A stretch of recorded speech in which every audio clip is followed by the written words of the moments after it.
Nézzünk. Boldog karácsonyt. Ez volt az a karácsonyi zene, amit sose fogunk kiadni. Az intróját csinálja. Kedves Mikulás, remélem ez a levél jó egészségben talált téged. El sem hiszed, hogy egy év alatt mennyi minden történt velem. Képzeld, lett egy új barátom. Szia, Pík vagyok. És képzeld, az exemnek gyereke lett. Hát nem csodálatos? Úgy gondolom, lesz mit mesélnünk egymásnak. Remélem zsákodat jól megtömted, és biztonságos lesz az utad. A pokolból. Aha, ja. Mikulás. Boldog karácsony, kurva anyád. Hüla hulla.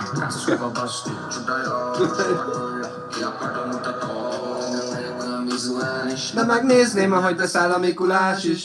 Felénk nem jár, évek óta már a télapon. A legutóbb is velem találta a téladon. Üzentem már neki, szakadj le a szálom. Ha a feleségét legközelebb is kihasználom. Erre idén is baszott rám ez a dolgot korcs. Ez a cukorbeteg geci, hogy Így nem beszélünk! Így nem beszélünk a ne télapóval. számíts jóra.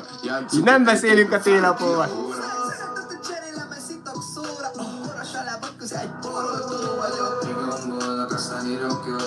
Keményen lepérkezek és kikormollak.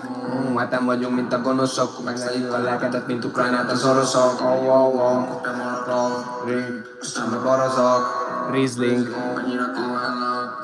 hogy begologok, anyádék sem egy pár, hanem rokonok, egy orája főzök.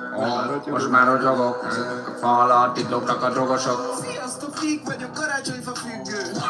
Üres lassan belül, de hát csillogos a külső. Piros lapák negyedek, angyalok a lógok. Lebegek a csillag alatt, mint az űrhajósok. Rosolok egy keveset, hogyha nekünk jössz majd.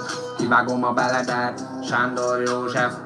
Benedek, zsákban hozzák a fasz fejedet. Hív a csajod, hív pozitív, negatív a kurva, rábaszom a telefont, no itt a Mikulás a bárkát, Moby-Dick húzza. A csajod súlya, csúcsmány, na meg csúnya, de bevallom, imponál a kúpja. A boldog karácsony, te utolsó tetves, riherony kurva. Boldog karácsonyt. Boldog Boldog karácsonyt, testvérem. boldog karácsony.